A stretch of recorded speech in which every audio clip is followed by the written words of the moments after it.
Hello and welcome to another episode of All Elite Arcade. It is a beautiful Monday morning. If you're listening to this in the morning, it could be anytime. Drops every single Monday, but this is the day that we discuss video games. Myself, Evil Uno, and the Chugs, as always, very excited, coming in fully loaded with a lot of video game to discuss, as well as on top of video games, video game conventions. Because Chugs, you actually just went to PAX East last week.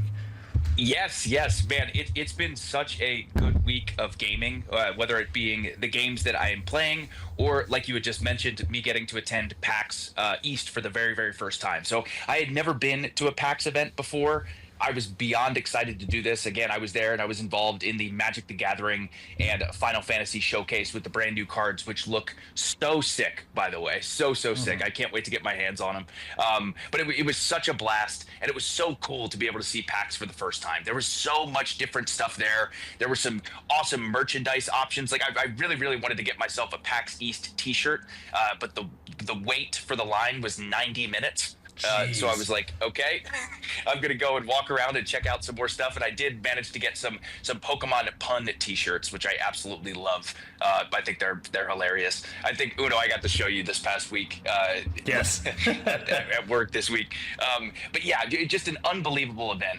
In the dead center of PAX was this giant, like, Elden Ring dome, Elden Ring Night Rain dome, which was so cool. Of course, immediately I was attracted to that. And I was like, oh my God, I got to check this out. But man, the line wrapped almost out of the building, and there was a giant sign in the front saying, don't even bother waiting in line. The event is sold out. So usually the top games get like 4, 5, 6 hour long lines. You have to be there early in the morning to even get the chance to play the top game at PAX East. Right, exactly. So, and I actually got there. I think the floor itself closed around 6, and I probably got there around 3:30. So I did get to check it out for a few hours for sure. But yeah, it was just absolutely packed. And then when I was working the event on Saturday, I had virtually no time to even explore, look at anything. So I'm so glad that I got to go in the day before.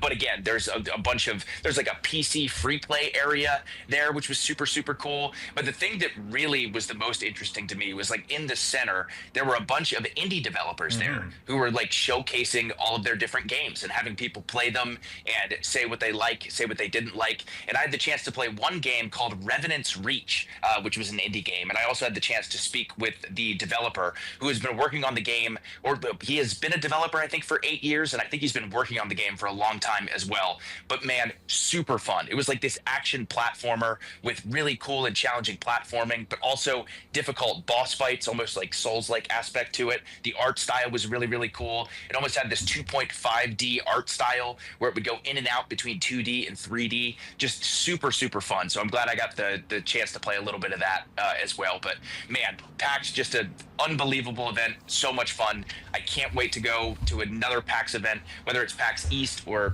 PAX Out West or any other gaming event. So it was just such a blast.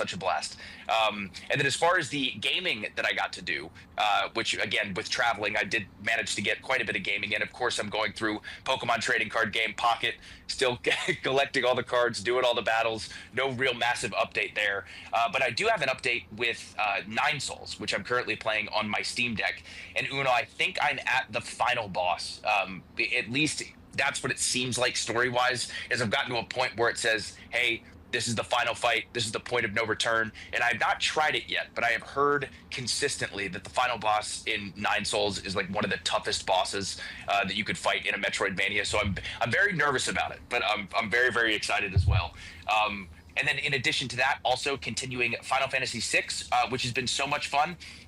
Again, I'm still very early in the game, but I experienced my first time where you actually are given the choice and the option to play through a different scenario, which I thought was so cool. There's a point where you're collecting this party, and I think at this point I have 5 party members.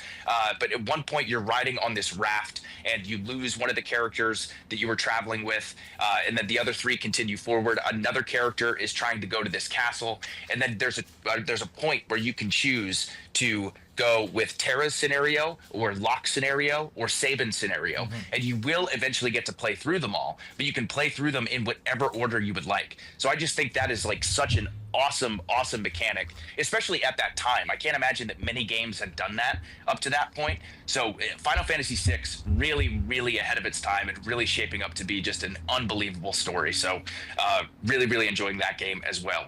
And then I'd say the last big one, Uno, and hopefully you've got the chance to play this as well, but man, I put in a lot of time in Doom the Dark Ages. Oh yeah, you and me both. Dude, man, I have so much to say. First of all, I love the Doom reimagining almost. Doom 2016 is amazing. Doom Eternal, absolutely incredible. Doom the Dark Ages, also so incredible. The story is really cool. The story is shaping up to be something super special.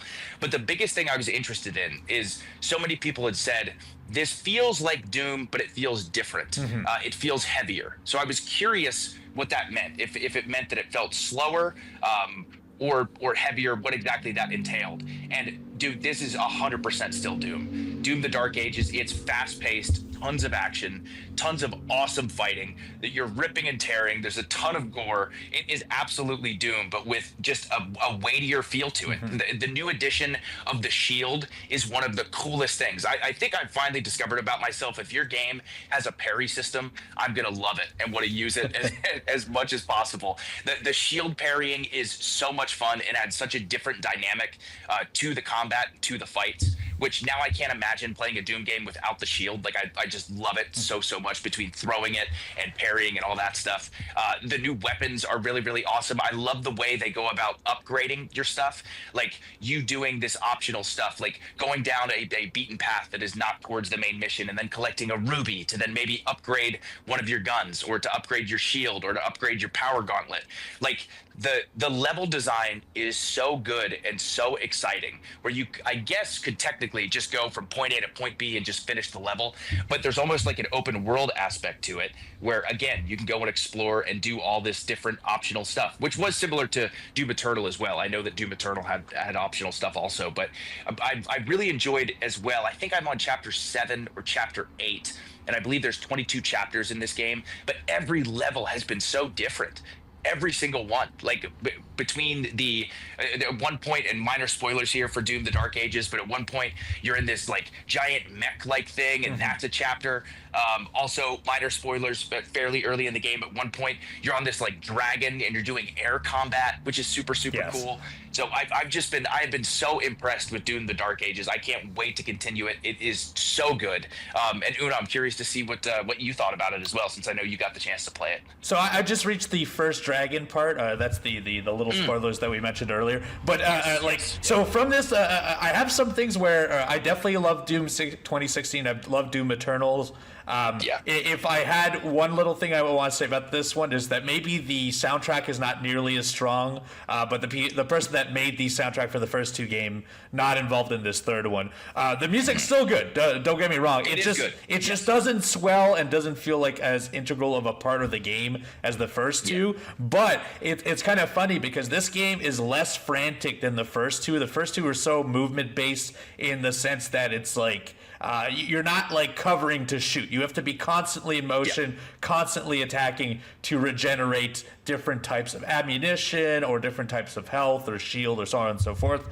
In this one, what I think that is so interesting is that they could have just made another Doom game and not even iterate on their first-person shooter mechanics, but this one becomes almost like a bullet hell game where you could see, on top of like going around doing melee attacks, throwing your shield, blocking things, you could start seeing like different types of attack coming at you with different color coordinated bullets and stuff. So now that you see that coming, on top of it being frantically shooting things, you have to parry at the right time, you have to block projectiles, you have to project the projectiles back to them, and it really changes the whole dynamic of how the game is played. It's still a first-person shooter. It's still built in hell and in the world of Doom, but it still feels dramatically different from the first two games. You are not playing it at the same pace. There's a lot more weight. Obviously, like they make you feel that weight a lot of times. Every time you jump off a large space and you land, the Doomslayer, for whatever reason, is just strong enough that it creates this big earth-shattering thing.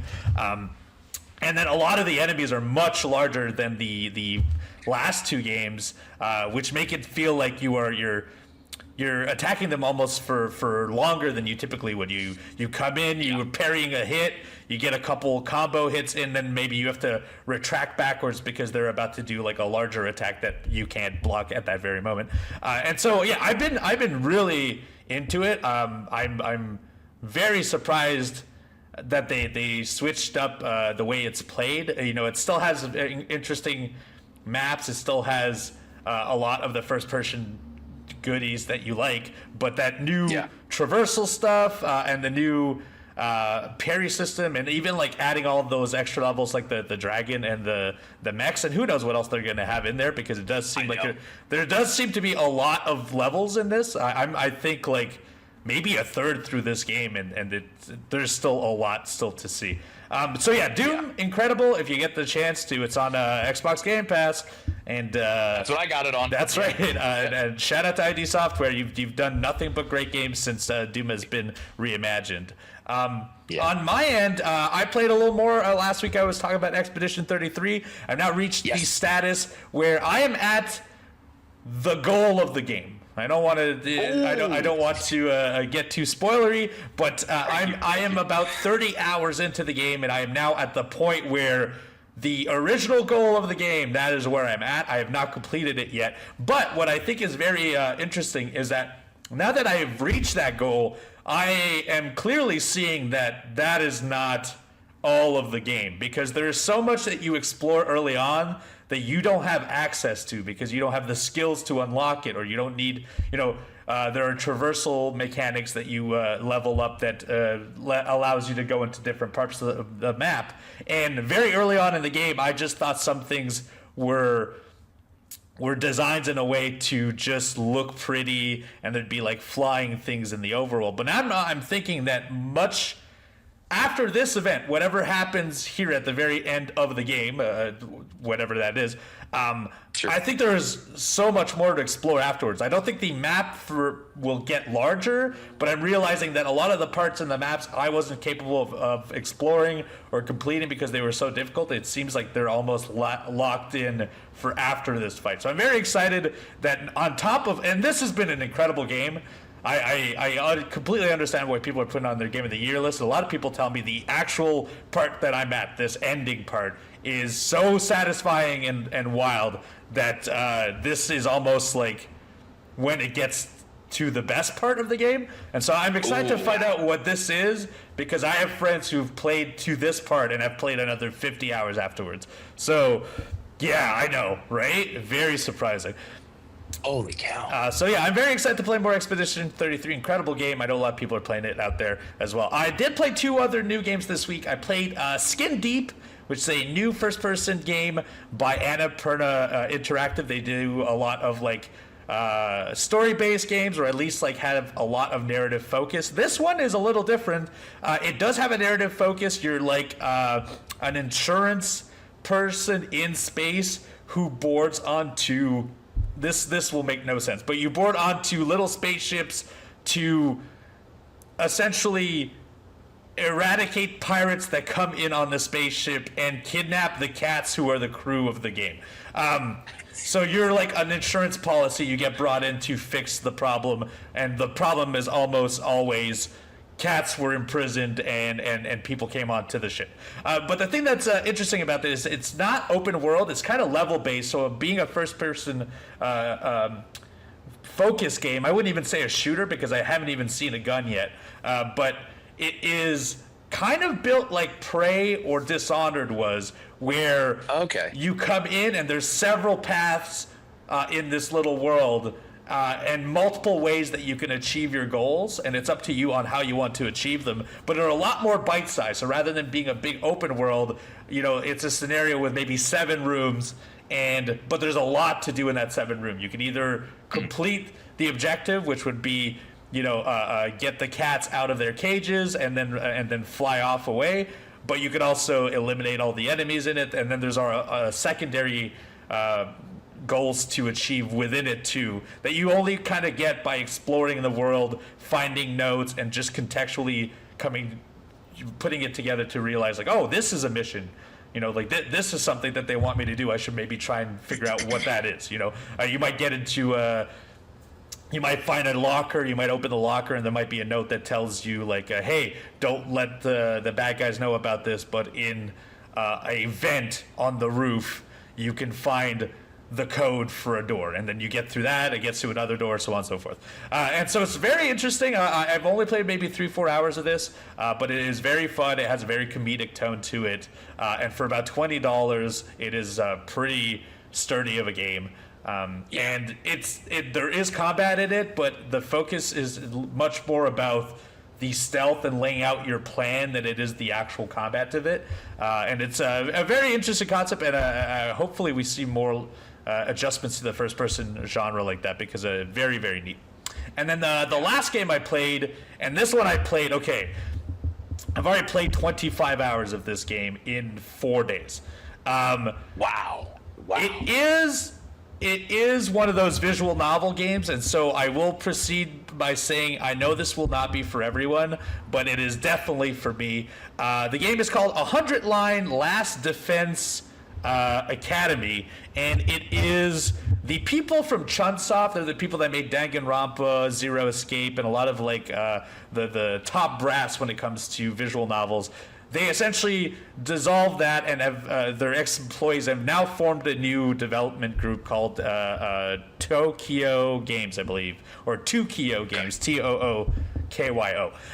And if you've played Danganronpa or you've played Zero Escape, it's kind of laid out in a similar way. Even so, if you're a fan of the writing of those games, it's the same writer that's involved on this one. It's almost meta to a point where it's insinuating and assuming you've played some of the previous games, because a lot of the game is playing off the tropes of the previous ones. So you are it is a visual novel game about a bunch of students being brought into a class and being given new powers, which is very much like every Danganronpa game before. But in Danganronpa, and this will be a little spoiler because it happens about 5-6 hours in, but here it is. In Danganronpa, it's about the killing game, which is kind of like a battle royale. Slowly, every few days, a student gets killed off, and you have to go through the entire academy to figure out who killed whom. In this one, instead, it insinuates that that's what's going to happen, but from my understanding, that is not what's going to happen, because instead of you murdering each other, you're actually coupled together, and it forms into a secondary game within it. So while you're doing a visual novel, every now and then, you'll then get to a battle format, and the battle is like a tactics-based RPG, where every student that you have within your academy is now defending that school in a giant grid, and they all have different attacks, and they all have different movement patterns, and you can essentially like level up all of those things. That part of the game is actually super way better than you would think of a game that typically does nothing but visual novel stuff. It is pretty in depth. I would even just play the game if it was strictly the tactics based. It is very, very fun. But the thing that's so cool about these games is the story, and even more so than the story, and I'm about 20 hours in, but this is the type of game that not only do you play once, you have to keep replaying, because you realize there are decisions that are made, and those decisions lead to completely different branching paths of the video game. It's laid out in a way that you're supposed to survive in this school for 100 days. I'm 37 days in right now, and early on, I've already made a decision, and I think I'm about to make another big decision where the game's going to branch out. And from what I've read, you will probably play this game initially for 40 plus hours and then replay it multiple times over to see the full scope of the story. And so I'm very much into this. is kind of hard to talk about without going to late spoilers, because it just slowly unravels mysteries, and then you also start questioning if the game is playing tricks on you, or if the situations start to play tricks on you, and what is real and what is not. And that's kind of like always a topic in one of their previous games, Danganronpa and Zero Escape, for example. But this is, it's got its hook in me, and if you're into the Danganronpa series, they made a new one, essentially, and it's called 100 Line. Do go check it out. Not for everyone, I will say. If you're not to visual novels, you're going to be clicking X a whole lot to play this. There is actual gameplay in it there, but, you know, it might be wedged in between 20, 30 minutes of actual narrative-focused stuff. So I'm enjoying it. I will play it all the way through, but this is a very specific part of the game that I enjoy. And that's... Yeah. Oh, please go. A lot of those games seemed like they just have such incredible stories. Oh, like, yes. That is the real strong appeal there. So that sounds really interesting to me. I got to check that out. Yeah, and the way they're laid out, it's always like a slow trickle of information, and so you have enough time to gestate on that information, to have doubts about other stuff, and then it keeps going, it keeps going, it keeps going.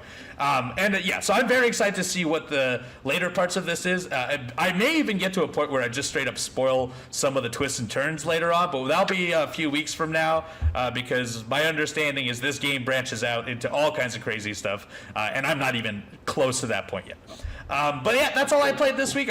Honestly, a lot of good games for me this week. It never stops. Truthfully, it never stops, and I'm just trying to rapidly finish these things because that Elden Ring game's in 2 weeks now. So I know. I can't believe it. Can't believe it. That's not all, though. We actually have big pieces of news this week, news that we're quite happy about, and we will talk about it right after this.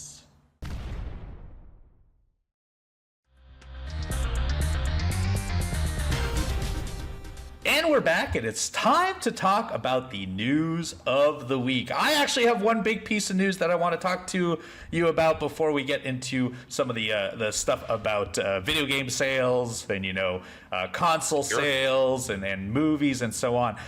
We talked about this maybe last week, maybe even 2 weeks ago, about how recently there were releases at Polygon as well as GiantBomb.com. GiantBomb.com purchased its parent company, was sold off to Fandom, and Fandom essentially sent out directives on how they were to produce their content that was completely separate than what Giant Bomb had been for over a decade now.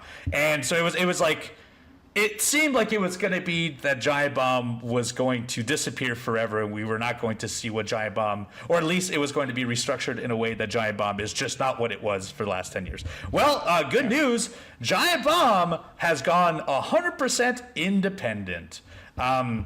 In like a very wild move where in the last decade or 15 years or however long that Giant Bomb has existed, it's gone through a lot of different owners. It was originally owned by Jeff Gerstmann, who left another video game discussion company to start his own independent thing, and that's how Giant Bomb was originally created. It was like made by people, made by gamers for gamers, and it was not by big wigs. But then eventually what happens is that had to be sold off to a parent company, and then that parent company sold off the rights to another parent company, and just recently that company then sold its rights to another parent company. So in 15 years, it is not unheard of that Giant Bomb is sold off to a new company, and that they would get new rules and so on. This one, unfortunately, Fandom being the last purchasers of it, the rules did not jive with what Giant Bomb was at the time. And in incredible move that I never saw coming, the 5 members of Giant Bomb, or at least 5 of the top members, Jeff Baclar, Jeff Grubb, Dan Reichert, Jana Cho, and Mike, all purchased GiantBomb.com. That they are now the sole owners. All 5 of them are the sole owners of GiantBomb.com. They now have the IP, they have the website, and they're now completely independently driven. That means now when you purchase a subscription, which I have a subscription myself, it goes towards GiantBomb.com. It does not go to a parent company. There are no rules now. They are quite they're completely independent and can really just do anything they want, which is a very big piece of news because it's starting to see. It seems like the world of video game journalism and video game content creator is slowly just going completely independent.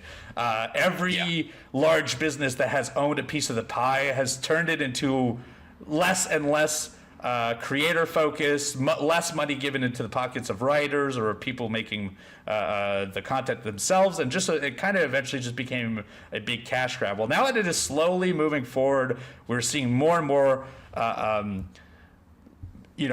creator-owned projects now in the video game world, and I for one, as a fan of Giant Bomb and as someone who has been in Giant Bomb before, just so that we're clear, I'm very excited for their future, and kudos to all of them, and very, very excited to see what they come up with in the future.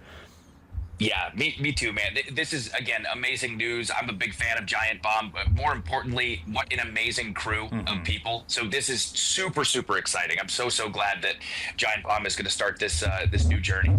And we've had Dan Reichert from Giant Bomb on our podcast before, and so you may have known about him. He was also in the world of professional wrestling as well, so it might be a name you've heard of. Well, now he is now part owner of GiantBomb.com. Very excited for those boys. GiantBomb.com if you want to go check it out. All right, now on to some more business-focused news in the world of video games. After nearly 5 years release, the PS5 sales remain neck and neck with PS4. So it is still, and it's funny because I actually thought PS5 was selling above PS4, but it is about the same level right now. And PS2 is still clearly, I believe, the one that sold the most. I believe PS2 and 3 are still ahead of the pack on there. But still very good news. PS5 is still moving forward, still selling very well every single year, rivaling the PS4, which is also on a news bit that we had talked about this. Very interesting when you compared it to Nintendo, who, as you were saying, I believe the Switch is now selling more than please take it over at this point. So it's so interesting and awesome to hear with the PlayStation 5 being on the same track as PlayStation 4. But speaking of console sales news, again, I'm reading and seeing this now, but the Switch 1 is projected this year or very, very soon to actually become the #2 best-selling console of all time. I don't know if anything is going to pass the PlayStation 2, but at the moment the top 3 is the PlayStation 2, the Nintendo DS, and the Nintendo Switch 1. So again, Switch is still selling very, very well. Obviously, there's the huge anticipation for the Switch 2, but yes, people are saying that the Switch 1 very, very shortly is going to surpass the Nintendo DS, becoming the second best-selling console of all time, which is so wild. Yeah, it's really wild to think of in the scope, because we've lived through all of these generations now. Yeah. And I just don't think we'll ever see a world where something sells as much as the PS2 does. Right. Still, and also I'm surprised the Wii is not as high in that list either. Right. The Switch and 3DS, Switch and DS overtaking the Wii is a huge move as well. So yeah, very good news for the world of video games. Nintendo and Sony will live on. There is no issues on that end, that's for sure. More monetary news here. Capcom have announced that for the 8th consecutive year they have reached record results, and that is now the 12th consecutive year of operating profit growth for Capcom. I'm actually very excited for this. I'm very happy for them because Capcom in the last decade have really turned it around. They've just been hitting.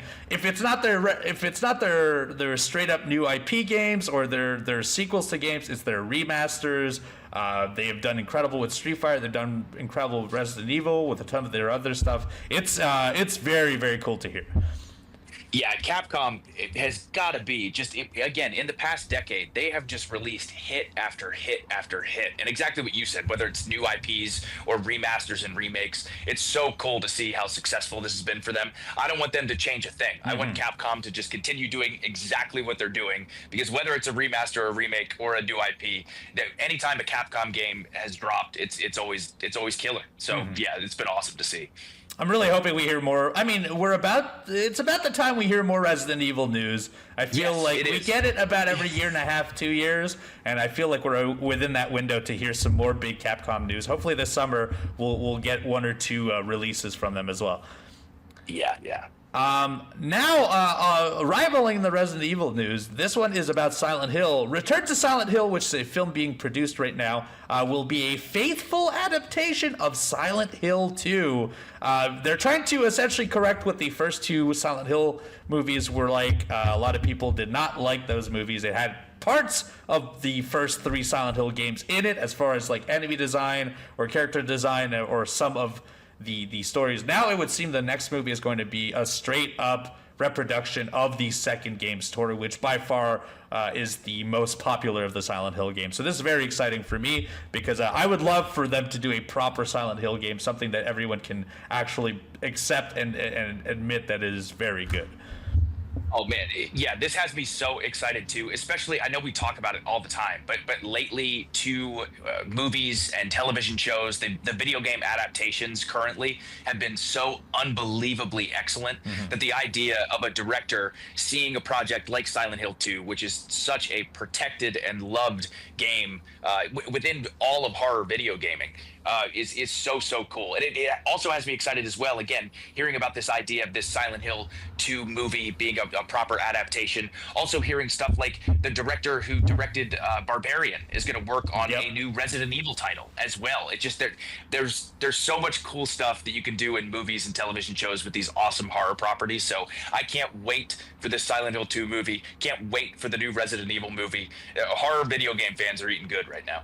And not just horror games, but like movies of all kinds. You know, obviously we have more Nintendo proper movies coming out. We have Zelda coming out. You know, we have TV series like Last of Us that are active right now. Fallout has, I think, preemptively been announced for 3 more seasons, which is wild. That's a hell of a play. And then there's even stuff that I would never have predicted. This week they announced Ubisoft is one of their games is set to become a movie, a game you wouldn't anticipate when you're thinking Ubisoft. But this one is Riders Republic, which is a open world biking, skydiving, motocross video game. So it's just about traversal and like high octane traversal.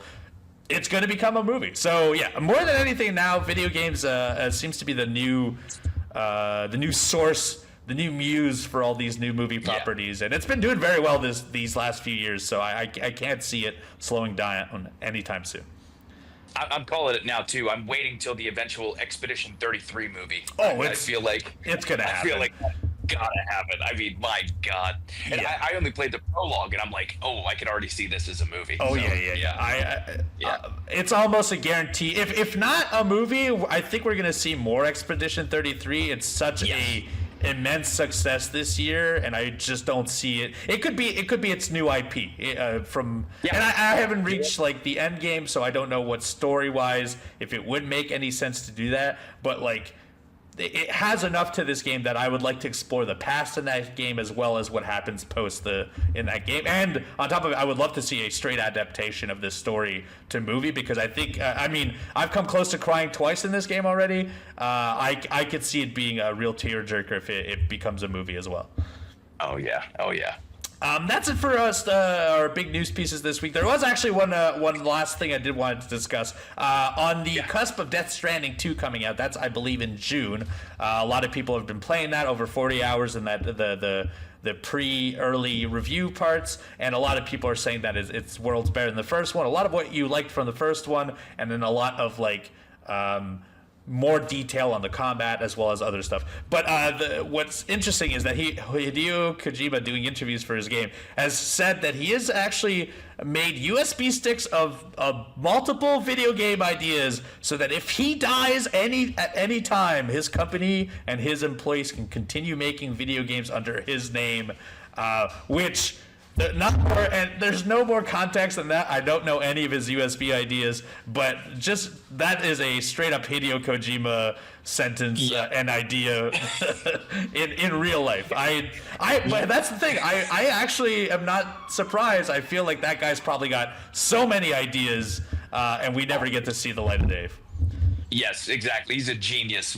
Just another story to the legend of Kojima. I love it so much, and oh my god, I would love to see what's on those USB drives. I would love to see that. Make it into a little book. I want to read all about your ideas. Please. That is it for the news for this week, but that is not all. Our favorite segment of the show is coming up right after this.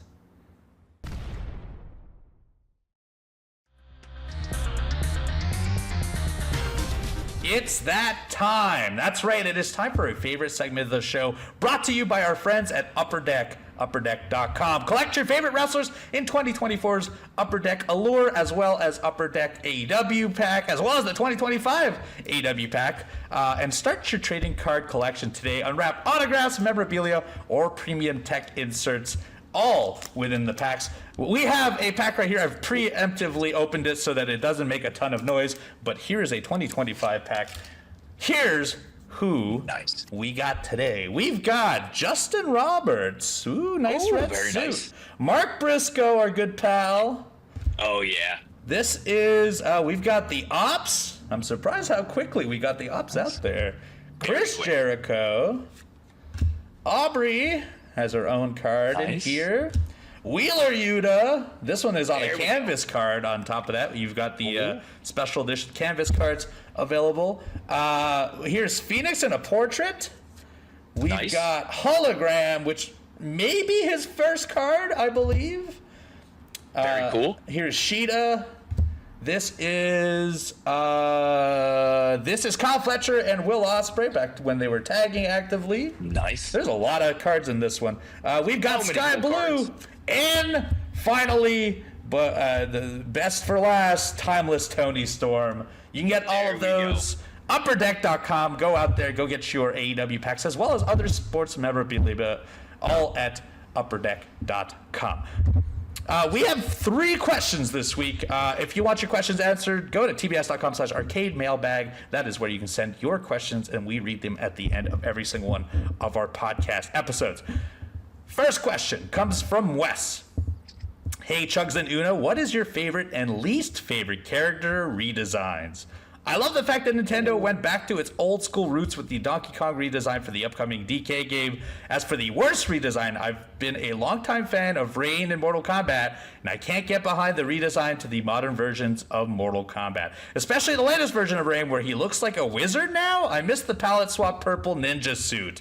Thank you, Wes, for your questions. Chugs, do you have any favorite or least favorite character redesigns? Man, I am super stumped on the least favorite, so I might have to think about that one a little bit. But at the very least, I will give 2 favorites. There are 2 that immediately came to mind. First of all, Carlos in Resident Evil 3 Remake. I love his redesign. His character is cooler. He looks cooler. I think Capcom did a great job as far as redesigning Carlos in RE3 Remake. I think he looks really cool. Jill looks really cool as well. I really, really like what they did with the design there. But you know what else too, a big one for me is actually Lara Croft's redesign. Yes. Again, the modern Lara Croft or Tomb Raider games are so good. Like, I really, really enjoyed those. I played a couple of those Tomb Raider games, and they're excellent. But also Lara Croft herself, I feel like that redesign was super well done. Absolutely loved the reimagining of Lara in the modern Tomb Raider game. So I'm gonna say Carlos from RE3 Remake, and I'm gonna say Lara Croft from the newer Tomb Raiders.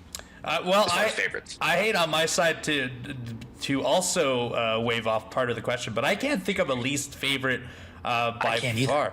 Honestly, for redesigns, I feel like so often I don't even think of them as redesigns. I just feel like it's an evolution of the character. But I do know, for example, like Spyro, early Spyro compared to late Spyro, where they went so detailed on his model that it kind of took away kind of like the simple childish features of it. That's like stuff that I'm not necessarily for, but I also, it's kind of a hard thing where as time progresses and the evolution of consoles happen, you also have to make them more detailed, and you kind of lose.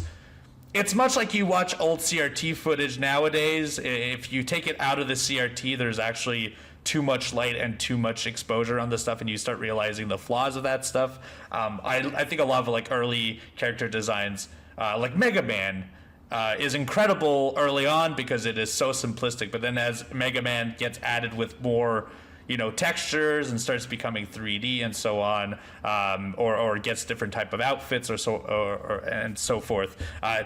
It starts pulling back from the designs that I like, but I don't have a least favorite. There's no one I downright can think of that's changed and suddenly I dislike them a whole lot.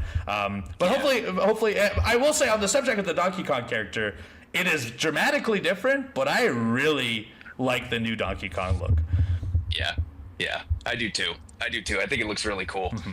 They also just unveiled the Diddy Kong new look, which is exactly the same. There's really they made this big deal about Diddy Kong's new look, which is just practically the same. I think the eyes are just slightly shaped different. But great question, Wes. Thank you so much for that. Yes.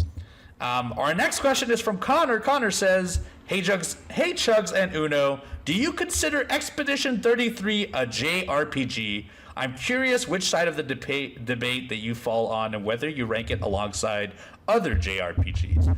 Okay, so the debate, from my understanding, is that JRPGs, by definition, are Japanese RPGs, Japanese role-playing games.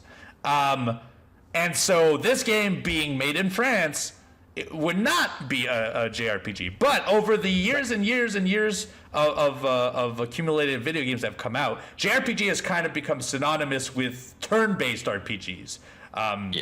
Where combat is one after the other. There's haste that might change the order, but you're really just doing your actions. It's not active.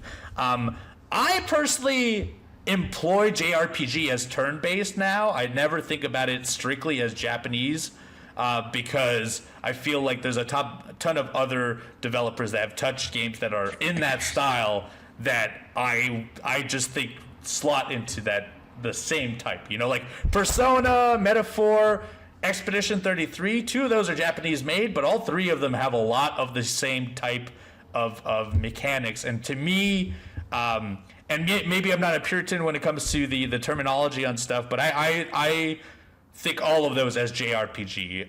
Alternatively, then there's tactics-based, that's a different RPG, and then you have CRPG, which is the computer-based RPG, much like where you look at top-downs and you make a lot of decisions. It's not about the combat as much as it is creating and forming the history of your character. That would be Baldur's Gate, for example. That's a CRPG. Yeah. To me, I'm on the side that it is a JRPG. Okay. For me, again, even though Expedition 33 at its heart and its core, it is and has tons of mechanics of being a JRPG. I actually do just call a game like Expedition 33 a turn-based RPG.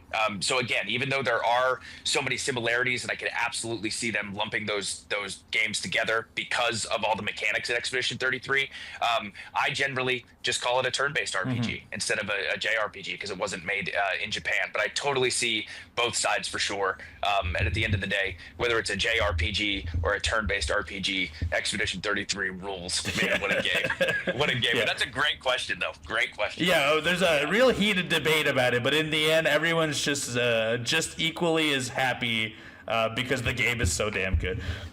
Yes, so good. Thanks again, Cotter. Our next question is from Brendan. That's our last question of the day. Brendan says, hey guys, I need to put this to the rest. Oh wait, I need you to put this to rest. There you go, that makes more sense. What is objectively the best starting Pokemon? Ooh. Oh, so, baby. All right. I'll let you have the floor, but I will say before I always pick Charizard, but I will say I concede to Chugs' opinion. You may go. Okay. Okay. Yep. For me, I had Pokemon Red when I was a kid. I played it so much, but my always guaranteed every single time starter Pokemon was Bulbasaur. Every single time I picked the grass type. And as a kid, I actually originally picked Bulbasaur because he was the #1 Pokemon. Like, I thought it was so cool that Bulbasaur was Pokemon 1. And I'm like, oh, maybe at some point I'll get a Squirtle and a Charmander, but I really want the number 1 Pokemon. Not even thinking about the fact that Bulbasaur is such a great choice for a starter Pokemon because of the first gym with Brock, obviously, which is great. And then by the time you start fighting or doing other gyms that are more difficult, you've leveled your Pokemon up, you've collected a lot more Pokemon. I think without question, Bulbasaur is the peak starting Pokemon in the original Pokemon. So I don't disagree. I always pick Charizard because I thought Charizard ruled. I thought he looked cool. He does rule. He does rule. But for me, I think you're correct because Bulbasaur eventually also is one of the only ones of the starting 3 that has healing capabilities and passives. I cannot disagree. Obviously, fire will ruin a Bulbasaur, but yes. Overall, I think there are way more. There's more upward movement and more, healing spells and a lot more options with Bulbasaur than there are any of the other ones. If you have a different opinion, though, go to youtube.com/AEW Games and let us know what you think is objectively the best Pokemon to start with. We're not as savvy as much about the next generations. I can't tell you every single generation who is the best, and so you can make that claim and that argument in our comments. youtube.com/AEW Games. Evil Uno will be reading those. Thank you to everyone that has sent their question for the arcade mailbag, and thank you to Upper Deck for sponsoring. You can visit them at upperdeck.com. If you want your questions answered, tbs.com/arcade mailbag. Chugs, what can we expect from you on Twitch this week?